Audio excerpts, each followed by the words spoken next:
everybody. A huge welcome to the first Cabinet meeting this municipal year. We have a number of people who have indicated they wish to address the committee, so I will just advise if there are any others, please let us know. On item 6 we have Councillor Condacor, Mr Carl Mayer and Councillor Hancox. On item 7 we have Councillor Condacor. On item 8, Councillor Condacor, and on item 11, Councillor Condacor. Okay.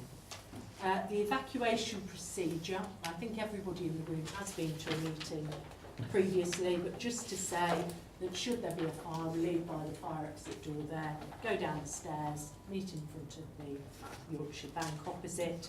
If anyone needs any help, please let us know.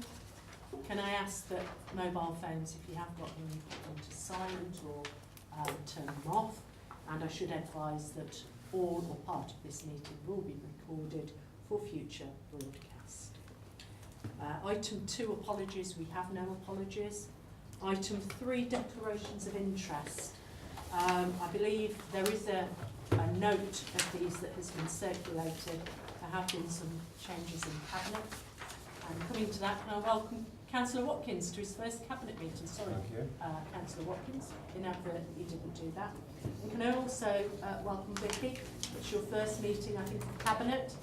Vicky is helping us out while Kelly is not with us, so we do welcome you hopefully. So are there any further declarations that people wish to make at this moment in time that don't appear on the addendum we've received? Chair, under my responsibility as Deputy Leader, I have to declare I'm a member of Coventry and Warwickshire Local Enterprise Partnership, and also now a member of the board of NABSA. Just on my declaration of interest, I have to update these tomorrow because they're not correct. So I'll do all that. Is there anything you need to declare that appertains just, to this meeting? I no longer work for Hermes, so but no, everything else is fine. Councillor Lord. Yeah, just on the LEP and the NABSA board, obviously stepping down from Deputy Leader, I'm off both of those. Anything else? I think that's clear. We will make sure that that list is updated for the next meeting. Okay, the minutes of the previous meeting held the 10th of April. Are members happy for me to sign those? Yes, Chair. Start on page 8. You happy? Is Yes. that agreed? Agreed, Okay, Chair. I will sign those. Public consultation, I've already said the speakers we've got. I'm going to leave it in the order of the agenda because there's somebody speaking on every item. So the first item is item 6, the Borough Plan. Over to you, Let me take the speakers first, Chair. we introduced the reporters. Well, I don't know if I want to. Right, okay. This is consideration of the Planning Inspector's report on the examination of the Nuneaton and Bedworth Borough Plan and the adoption of the local plan. And it's recommended to Council that the Nuneaton and Bedworth local plan, published in January 2017, as amended by the Inspector's final report, which you'll find at Appendix B, the schedule of main modifications recommended by the Inspector found at Appendix C, and the schedule of minor modifications found at Appendix D be adopted. That's 2.1. And at 2.2, subject to 2.1 above, as soon as reasonably practicable, A, we make available in accordance with Regulation 35 for the Town and Country Planning, Local Planning, England Regulations Act 2012 as amended 1. The local plan, an adoption statement, the sustainability appraisal report, 4, details of where the local plan is available for inspection and the places and times in which the document can be inspected. B, send a copy of the adoption statement to any person who has asked to be notified of the adoption of the local plan. And C, send a copy of the adoption statement to the Secretary of State. And at 2.3, delegated authority beginning to the head of planning in consultation with the Cabinet member for planning and development to make further minor modifications to the plan prior to the final publication, where these modifications correct typographical errors, amendments to numbering or cross-referencing. Chair. Thank you very much. Right, first speaker then is Councillor Condacor. I'll stay here if I may. It is really, really important we consider carefully whether we should adopt this plan. I suggested about 4 years ago we actually give up and start again. We're in a very bad place because to adopt a plan that is so fundamentally flawed will give us problems, and not to adopt a plan will give us problems. To put it in context, the ONS reckons over the next 12 years we will have around 6,000 more people in this borough, and we're expected to build 11,000 more homes. That is almost 2 homes for every additional person in the borough. We clearly can build some homes for people who currently can't afford housing, so it is not that every new home is for a new person, but to try and build 11,000 new homes for 6,000 new people or new households, or new people actually, so less than that new household, is totally mad. And if we adopt this plan, what we're going to go through going forward is a plan we failed to meet, so there'll be penalties for not building at the rate we agreed to build, and we're going to get more appeals and more development on yet more sites because they've said we're not building at the rate. We're going to fail to build at the rate we're required to build. The rate we're required to build is absolutely balmy. We're building 600 a year at the moment. We're expected to build 1,500 a year at the peak of the trajectory. The whole thing is crazy, so we should consider not adopting the plan. That also puts us in a serious situation. We need to set a housing target based upon the new National Planning Framework of about 420 a year. That will give us a year or 2 to get a plan in place. And we urgently need then to have a plan that's based upon sound statistics to actually build the 6,000 homes we need rather than the 14,000 homes. The whole thing is based upon really, really bad statistics and really, really bad assumptions. And it will come back to bite us, which is why I hope, even at this late stage, at least one of your members say, hold on a moment, we need to start again. And you look at the sites like Hawkesbury, you look at the sites in Arbury, you look at all the sites, and any one of them, there may be an argument to build or not build, but in the sum of it, there is absolutely no way this plan will happen. And one way it may fail is we have loads of half-built sites, which is an absolute travesty, because we don't hit the trigger points for the schools and the infrastructure. We have a total mess like Ireland had when their tiger economy collapsed. Lots of half-built stuff. So I really hope we take a step back and don't adopt this plan. The numbers are absolutely crazy, and it won't deliver infrastructure because it's not thought out and we won't hit the trigger points. I'll leave it to that point. Thank you. Thank you. Any points of clarification, Councillor Conn? Does Councillor Condicle agree that we've agreed to review the plan? I know you agreed to review the plan, but that leaves the plan in place for 3 years while you review it, and it also leaves us to all sorts of problems with developers then legally challenging us when we try and reduce the numbers. It is a bad thing. It's like giving you a pint of beer and then trying to take it away from you. You will be upset. The developers will be the same by trying to reduce the numbers in the plan. And do you agree if we don't adopt it that we have no defence against developers building wherever they want? We have a defence because the new National Planning Framework lets us set a target of 420, so that is a defence. It won't last forever. We will need a plan, but it will last for the next 1 or 2 years. Okay. Before we move on, I'm conscious, Councillor Condicle, you were speaking from the seat. I just want to make sure, will that be covered on our video footage? Does it reach that far? I'm just saying, for transparency, I think it's important. The sound will certainly come through. I'm not normally on the video, only the back of my head comes on there anyway. I'm just checking, because, we want to do things as best we can. Any further points of clarification? No. Thank you very much for your comments, Councillor Condicle. We have Mr Mayor.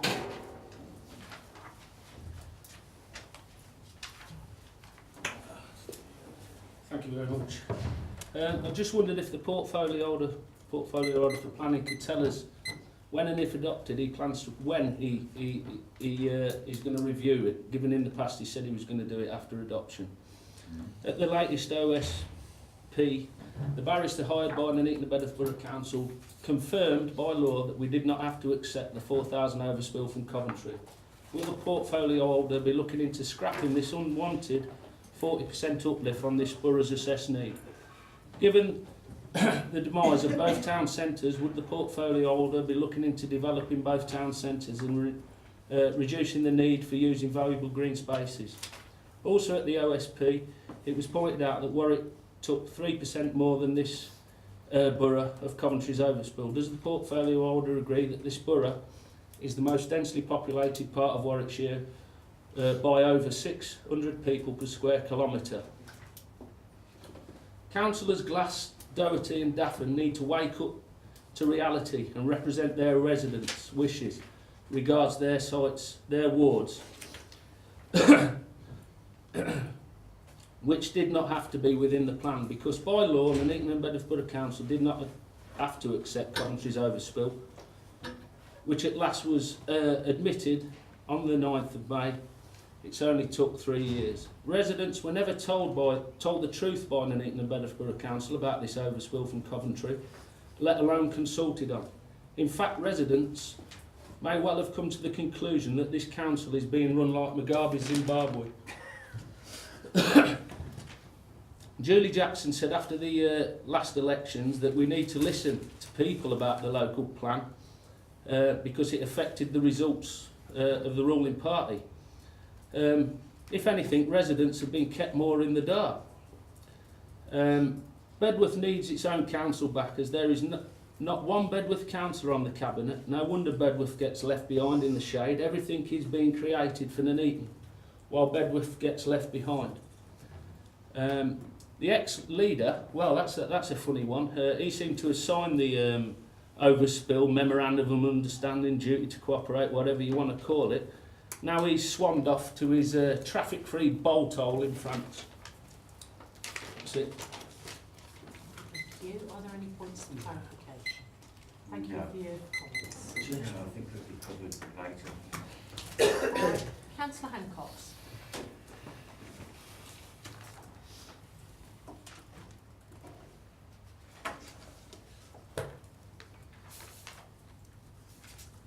Thank you, Chair. And thank you for letting me speak tonight. Chair, I've got no mandate from the Planning Applications Committee, but as the chair of that committee, there was a couple of comments that I wanted to make. And really, simply that whatever people's views are on the local plan and its adoption, there'll always be things within the plan that some people like and some things that people don't like. But it's my opinion, and for the assistance of the Applications Committee, what it will do is give us real guidance in helping us determine applications. It will provide clarity for councillors, for residents, for landowners, for developers. And we've seen in the last 18 months or so some applications from developers that are putting pressure on us because we haven't had that plan in place. I've been surprised actually that we haven't had more of that.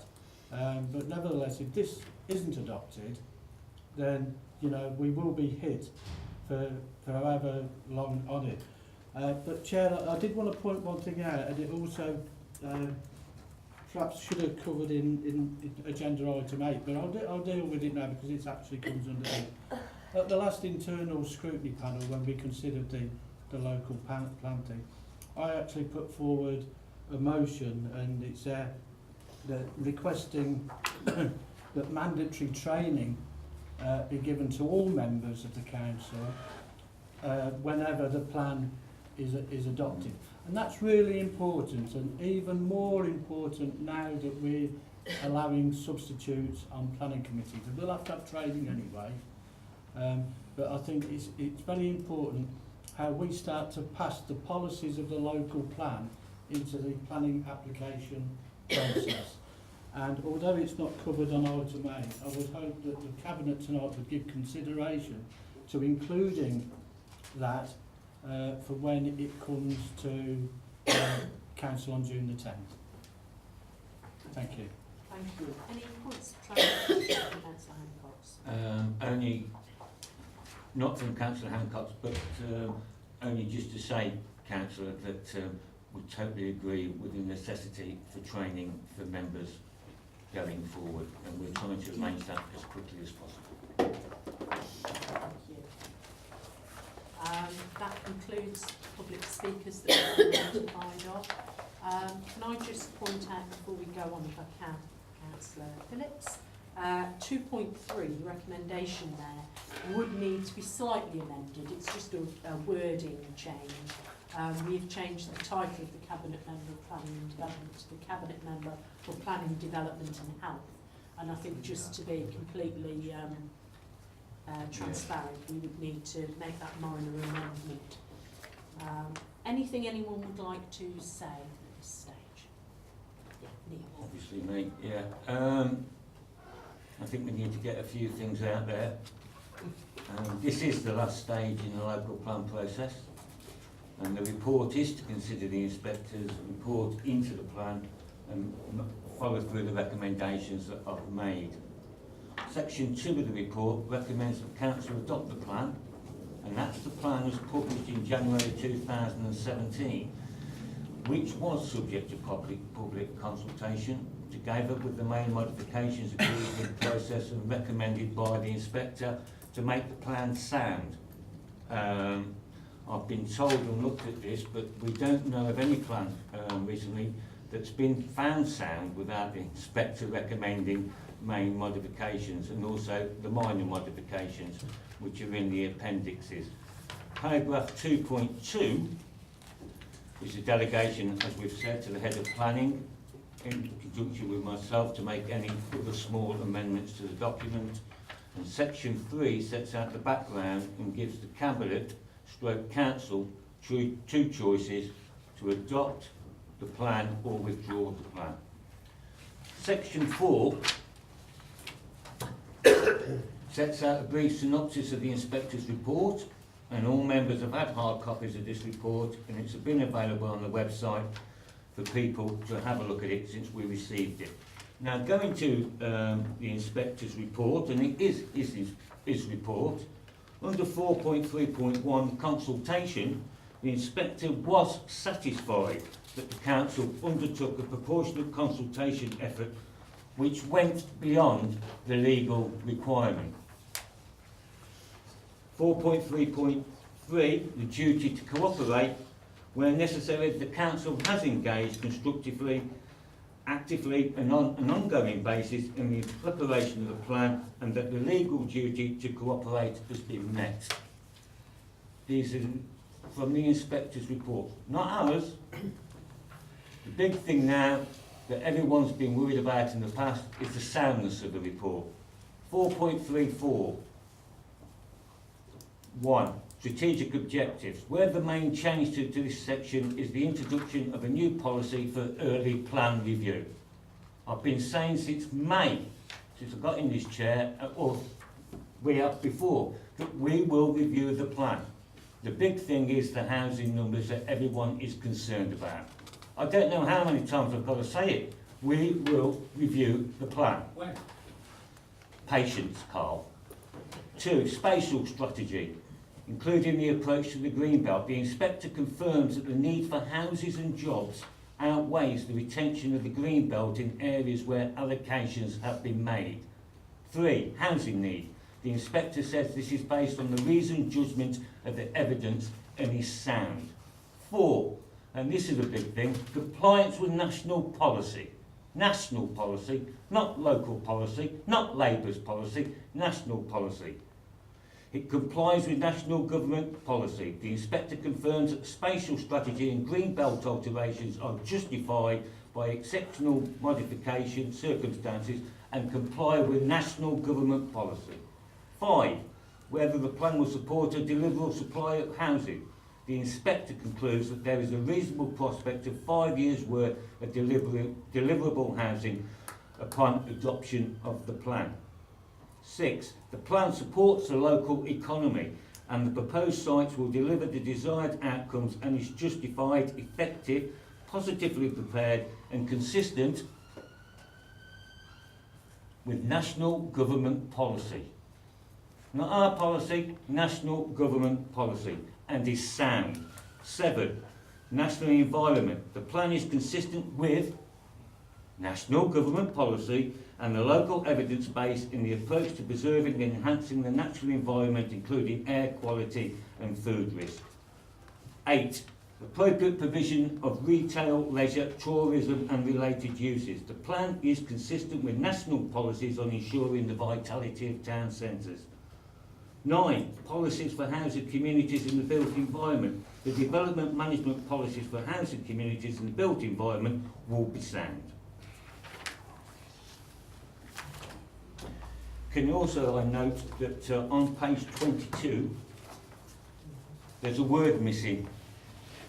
It says at the top of page 22, starting at page 21, the individual policies for the strategic sites taken together with the generic policies relating to infrastructure and transport make the plan viable and deliverable, and I think the word that's missing is probably sound. Legal compliance. The Borough Plan complies with all relevant legal requirements, including the 2004 Act as amended and the 2012 regulations. I think needed to get that out. We have worked as a council, and I'm proud of our officers, right? There might be disagreement over the overspilt commentary. We will review the plan. But I'm proud of our officers for following national government framework guidance. It's been turned into political football, and it's an academic piece of work. Early review of the local plan, Carl. Members should be aware that the government has recently issued a standard methodology for assessing housing need, which together with this housing delivery test may mean a change to the objectively assessed need for the borough. We will work to whatever framework we need to going forward, like we work to whatever framework we did in the past. We will do that in the future. After adoption of the plan, the first stage of any review would be to set out the timetable of the review with the local development scheme. This is required under Section 15 of the Planning and Compulsory Purchase Act as amended. The local development scheme must be made available publicly, which it will be, and kept up to date, as it is important that local communities and interested parties can keep track of progress. The local development scheme would need to be reported to and agreed by Cabinet once the legal challenge period to the plan, 6 weeks after the decision, if it's adopted by Council, is over. A revised local development scheme will be reported to Cabinet as early as September. No hiding place. I don't want there to be any hiding place. I don't know how open we can be. Shame it weren't before it was adopted though, isn't it? We're reviewing it. Okay. That's it, Chair. Thank you. Can I move the recommendations? Thank you. Is that seconded? Seconded. Okay. Can I say that we are as well, Councillor Phillips, going to have a Borough Plan Committee? Yes. I know that all the members of that have now been put forward to officers, and as and when it is appropriate, I'm sure you as chair of that committee, in accordance with the council decision only last week, will be making sure that that committee meets as is appropriate. I will. I think a lot of thought has gone into this. I think one of the speakers actually said they wanted us to think very seriously before adopting this. I think the length of time that's actually been dedicated to going through the various stages in accordance with national government policies, and our officers and members working hard to make sure that we've got to where we are today. The recommendations are, and I think it's important to note, that it is recommended to Council. Yeah. So there will be every opportunity for members of the Council to discuss this, and it will be a Council decision. Cabinet is being recommended today, is making recommendations to the Council. Any other speaker? Okay, I'm going to then, it's been moved and seconded, the recommendations at section 2. Are those agreed? Can I have a show of hands, please? Thank you, they are agreed. Can I place on record our thanks to Catherine and her team. I know they've done an awful lot of work in getting us to this stage, and we will await the decisions at the special council meeting on the 10th of June, when council will consider this report. Thank you very much. Moving then to item 7, which is on page 147. Back to mark this.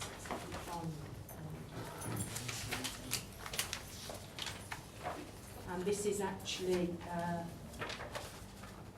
the new cabinet member for housing and communities. Sorry, we changed the titles of some of these, and it is Councillor Watkins. Do you want to introduce the report? Yeah, thank you, Councillor.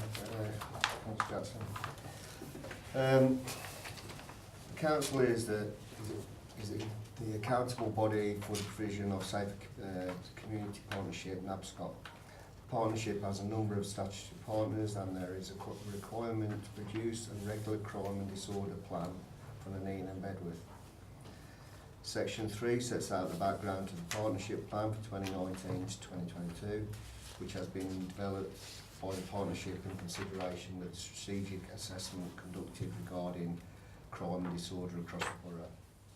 Paragraph 3.4 identifies that the work set out in the plan will be carried out by the various partnership agencies involved in NABSCOT and lists those statutory partners. Section 4 details the priority issues emerging from the strategic assessment and lists 4 priority themes as reducing violent crime, to monitor serious acquisitive crime, to monitor antisocial behaviour, and to reduce re-offending.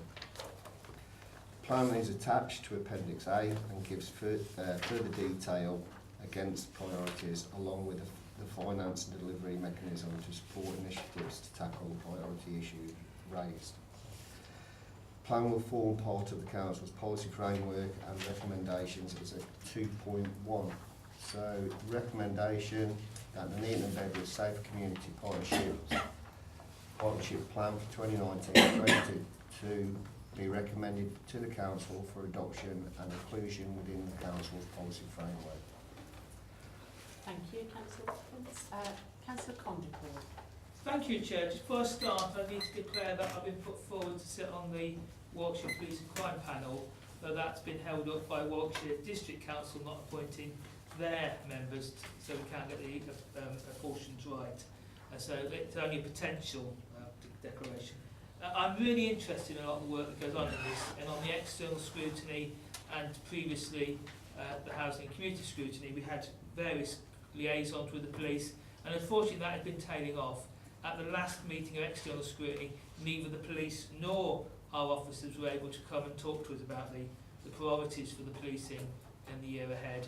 And I do fear that this partnership is struggling due to a lack of resources. I know everyone's getting cut all over the place. On the brighter side, we have a really thriving third sector with Neighbourhood Watch and things like that. They're getting more and more active in actually helping out the police and councils, actually reporting stuff. If you go on one of the active Neighbourhood Watch schemes on Facebook, there is an awful lot of information coming out now, things that are spotted, etc. So there is some positive news, but I think the partnership needs strengthening a bit more. And we used to have the PCSOs come on the estate walkabouts and things like that, which I think is probably a waste of resources for the police to come every time, but once a year I think actually having some involvement. And the same with community forums. They're very, very useful, but when they happen it's a bit spasmodic and the attendance is really low. So I think we need to strengthen the partnership, because so much is intelligence. A lot of the stuff, particularly with the drugs and knife crime, etc., information from the public is really key, and the working between the various departments is really key. So I do wish this partnership well, but I do also flag that it's strained by lack of resources. And I know Rachel, who worked for the council, was really good. We're losing staff, and that is weakening the partnership. Thank you. Any points of clarification? No? Thank you very much for your comments. Anything you want to come back on, Chris? No. Just moving the recommendation. Just moving the Is that seconded? Yeah, I'll second it, yeah. Okay, and anything, Dawn, you need to say with regard to this partnership that we haven't really covered? other than I'm absolutely convinced the commitment is still there by all partners. The NABSCOT meetings are extremely well attended. We're still getting grants from the PCC. I think that there was a little bit of an unfortunate mix-up at the last OSP that did cause a problem. But the commitment is still there, and plans are in force, certainly internally, to cover Rachel's duties now that she's gone. Thank you for that. It is recommended, then it's been seconded. Are we all happy with that? Yes, Chair. Yep, so that again is another item that will go to full council. We then move to our next item, which is recommendations from overview and scrutiny. I think, Councillor Lloyd, this recommendation in regard to the 9th angel sculpture that many people I know have been and seen and is absolutely fantastic. Probably falls under your portfolio. We're already looking at that, Chair, and I'll get onto it straight after I agree with the recommendation from overview.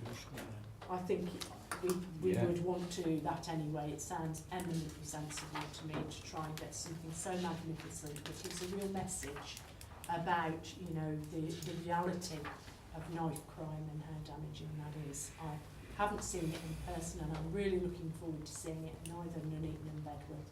If we can get it to one or both of our towns, that would be fabulous. Oh, sorry, I've missed you off, Councillor Condon. Please accept my apologies. I dived into the discussion about it, and you actually wish to speak on the item. I do, because it really is an incredible thing to watch. Me and Michelle cycled down to Coventry when it was there, and Michelle absolutely hated it. She thought it was an absolutely dreadful thing. And it's one of these strange things that is both absolutely frightening and dreadful. You just see the sheer number of knives it's made of, but it's also incredible and thought-provoking. So it would be great if people did see it. And it's a really important subject. I've met the father of the guy who was stabbed, the young guy who was working at the hospital. And it absolutely is, yeah, you just can't believe the pain people go through when they lose someone who's been stabbed. And we need to do everything we can to take the knives out of our culture and out of our sort of day-to-day lives. And if we can't get the knife angel, we need to do something smaller or similar, or do something to get that message over that knives take lives, and we need to get them off the streets. Yeah, I think we would have full consensus from everyone on the council in regard to this issue. It is blighting lives in so many ways, knife crime, and we need to make sure that we do everything we can to bring the reality home of how that's really hurting people in our communities. So we're going to take that forward very much so. I think that's a good idea. And I think the item raised at one of the scrutiny panels that Councillor Hancock's referred to earlier about mandatory training in regard not just to planning but actually the links to the borough plan, I think is something we would need to take forward. It's really important that all elected members who sit on the planning committee, or all elected members generally actually, do receive that training, so we all have the background and understanding of how policy fits in with consideration of planning applications. So can we set that up as soon as possible, very urgently, I think. Once we've adopted the pledge.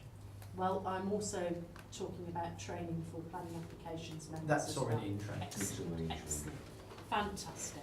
So we get to item 9 then. Any other items? We have no any other items, so there are none. Item 10 is the exclusion of the public and the press. This is because of section 100A, part 4 of the Local Government Act. The public and the press be excluded from the meeting during consideration of the following item, being likely with the disclosure of exempt information of the description specified in paragraph 3 of part 1 of schedule 12A to the Act. Sorry, I had to read that specifically because I'll never remember all of those particular numbers. Are members happy that we move that? I'll move that we do that. Seconded, Chair. Okay, we all happy? Yeah. Can I thank members of the public and the press for attending? I will have to ask other members who are not members of the council. But can I thank you for your attendance? Yeah, cheers, Carl. Thank you.